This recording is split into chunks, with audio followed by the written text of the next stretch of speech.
Bonjour, Célina Isabelle, en audio cette fois-ci. Ravie de vous retrouver. Aujourd'hui, on parle de se lever du bon pied. Est-ce que tu as tendance à te lever du bon pied, autrement dit, être de bonne humeur le matin?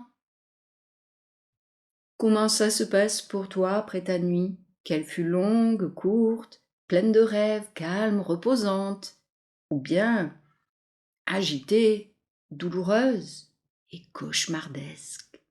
Est-ce que tu as pensé à prendre ton carnet de notes? Sinon, va vite le chercher. Il te permettra de relever tes idées, tes réflexions, tes questionnements et bien sûr apporter tes réponses. Alors, se lever du bon pied, c'est-à-dire que dès que tu ouvres l'œil, tu ne vas pas encombrer ta tête de pensées désagréables, te mettre le stress dès ton réveil, cavaler dans tous les sens ou juste ne pas avoir envie de sortir de ton lit. Alors bien entendu, le confort d'un lit douillet dans lequel on voudrait traînasser longtemps, ça se comprend. Eh bien, ce sera d'autant plus un grand plaisir que de le retrouver au moment d'aller se coucher. S'il faut se lever, c'est comme ça. Mais par contre, rien ne t'empêche d'organiser ton réveil et le début de ta journée de la meilleure façon qui soit. Personnellement, je ne dors pas trop et j'adore mon lit. Le matin, je me réveille aussi de bonne humeur. C'est quand même bien plus agréable de considérer le lever et les premières minutes de la journée avec autant de faveur que tout ce qui peut m'attendre après. Alors si toi aussi tu penses que tu peux améliorer ce moment de ta journée, ou que tu veux tester et mettre en place des comportements que tu n'as jamais adoptés, presque, je te livre là mes quelques trucs qui fonctionnent pour moi. Et si tu veux, je t'invite à nous dire en commentaire si tu fais pareil ou si tu peux partager tes astuces avec nous pour un réveil de qualité. Comment te lever du bon pied? Tu peux par exemple préparer ton lendemain avant de te coucher. Est-ce que tu as déjà constaté la tranquillité que confère un minimum de préparation la veille pour un lever réussi? Ça peut être préparer ta tenue du lendemain, éventuellement regarder la météo annoncée pour éviter une mauvaise surprise, préparer tes chaussures, d'autant plus si tu les enlèves n'importe où quand tu rentres de ta journée. Ce peut être préparer ton petit déjeuner, te faire plaisir à l'avance en prenant soin de ta santé, en te choyant et en te préparant un bon et joli petit plateau avec tout ce qu'il te faudra. Ou encore préparer tes affaires pour ton boulot, vérifier que tu as tes clés à la portée, etc.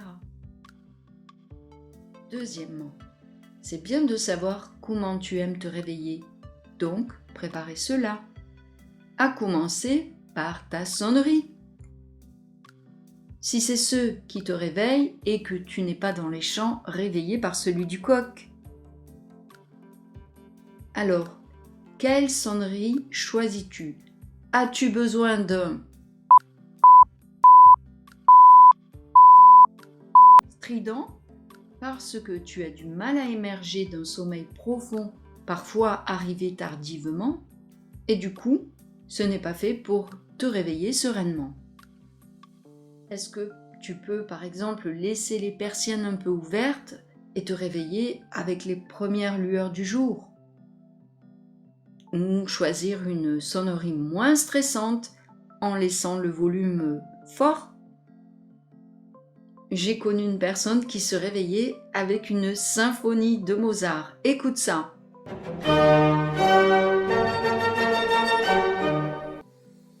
Bon, à toi de savoir ce qui te va le mieux, mais tu peux très certainement essayer une autre sonnerie si celle que tu as actuellement te heurte.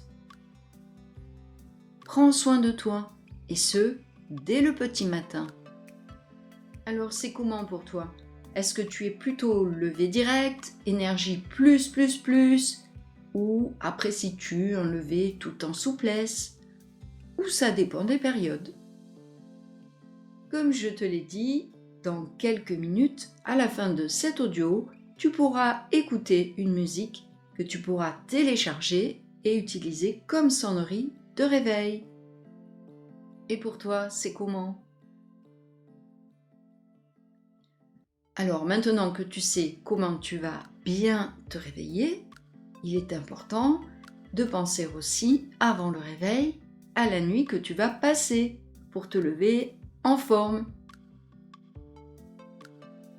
Alors il y a des petits détails que l'on peut peaufiner, que l'on peut arranger, surtout quand on est un mauvais dormeur, pour au moins mettre de son côté toutes les possibilités d'avoir un sommeil tranquille et réparateur, surtout s'il est court. Le sommeil est propre à chacun, je ne vais pas te donner d'indications, mais te proposer de vérifier donc quelques points pour favoriser ta bonne nuit. D'abord, la tenue dans laquelle tu dors. Si je porte un pantalon de pyjama qui remonte au-dessus de mes mollets, je vais me réveiller plusieurs fois dans la nuit. Donc je pense que c'est pareil pour tout le monde, il faut choisir une bonne tenue pour dormir. Ou ne pas porter de tenue, chacun choisit. En tous les cas, vérifie que tu ne vas pas avoir trop chaud, que tu respires bien. Pour cela, éteins le chauffage, baisse-le ou ouvre la fenêtre. À toi de voir. Sors les chaussettes sales de ta chambre, surtout si ton odorat est très sensible. Et pense aussi à ne pas avoir trop froid. Évite de t'endormir avec des appareils connectés. Il est indiqué de couper toutes les sources non naturelles au moins 2 heures avant de se coucher. Télé, ordinateur, téléphone, montre connectée. Et si à la place, tu pensais à t'occuper de tes plantes d'intérieur ou de faire une petite activité manuelle qui ne demande pas d'effort? Libre à chacun de décider des atouts à mettre en place pour une nuit de sommeil correcte. Ce que je peux te dire, c'est que ton corps a réellement besoin d'un certain nombre d'heures pour se régénérer. Plusieurs cycles d'environ 90 minutes. Peut-être que tu peux calculer combien de cycles il te faut pour te sentir bien et veiller à régulièrement dormir ce même nombre d'heures. Une troisième astuce qui est très bien à faire dès le réveil, c'est te centrer sur toi. Comment ça? Eh bien, en portant déjà ton attention sur ta respiration. Est-ce que tu y as déjà pensé? Tu bâilles, tu t'étires, mais par exemple, as-tu testé la cohérence cardiaque? Je t'invite à faire quelques recherches à ce sujet.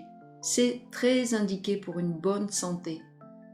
D'ailleurs, ça me fait penser que je pourrais bien faire une petite bande sonore à cet effet.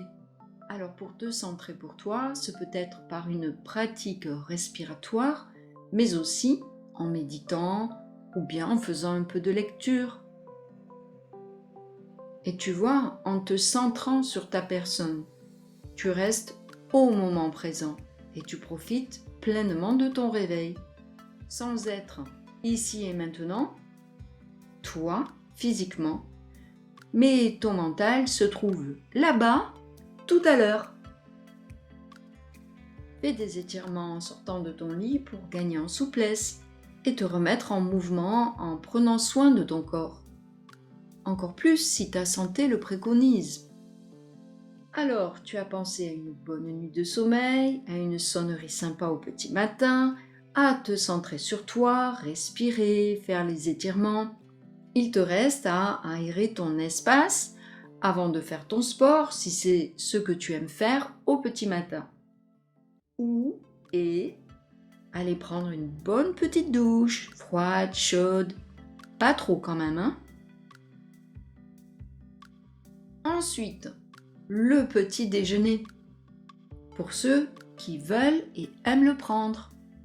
Même chose, tu prépares donc ce dont tu as besoin, qui va te faire plaisir la veille.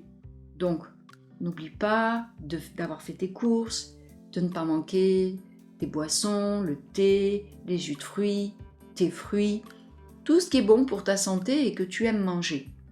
Prends le temps de t'asseoir, prends le temps de mâcher en conscience. Accorde-toi au moins 20 minutes.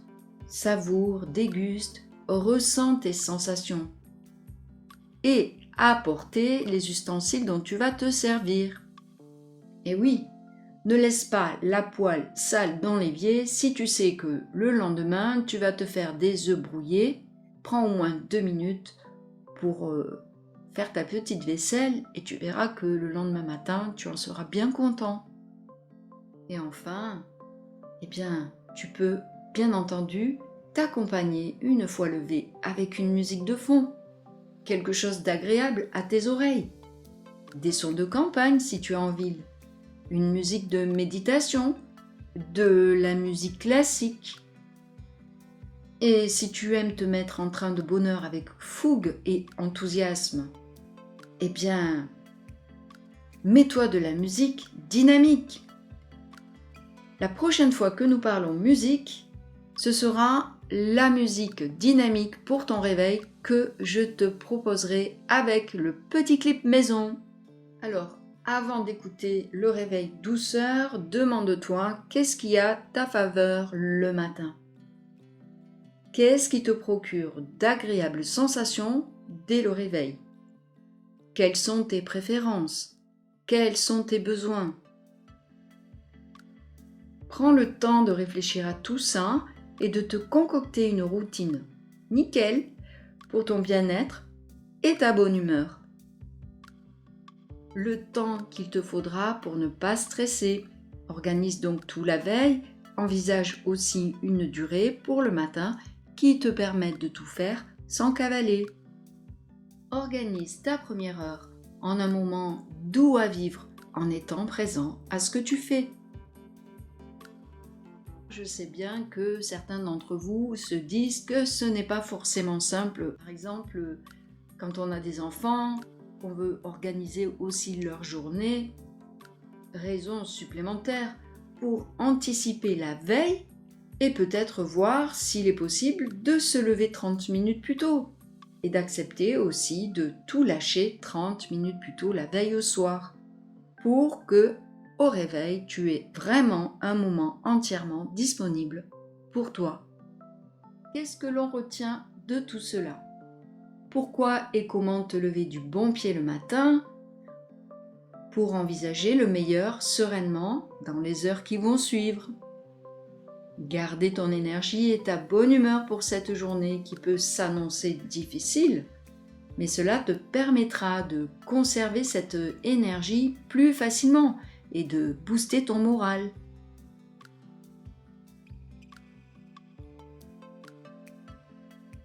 Est-ce que tu es d'accord avec moi? Un bon réveil motive pour entamer sa journée. Est-il possible de faire en sorte que tous tes réveils se passent du mieux possible?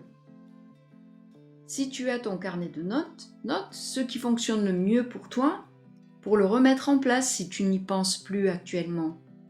Est-ce que tu te sens plus à même de gérer ta journée plus simplement, plus aisément si tu t'es levé du bon pied? Est-ce que tu penses que ça peut t'aider à faire face à des impondérables? Es-tu prêt à tout mettre en œuvre pour que un maximum de matins se passe confortablement à te préparer à une bonne journée? Voilà, le moment est venu de partager avec toi la musique de réveil douceur. Tu peux mettre un petit pouce bleu pour me permettre de continuer à faire vivre la chaîne, continuer à créer les audios, les vidéos et partager avec toi des témoignages, des astuces, tout ce qui fait qu'on va tout faire pour être bien avec soi-même. On se retrouve la semaine prochaine pour la rubrique Reconnexion à soi. Bonne journée ou bonne nuit. et à bientôt.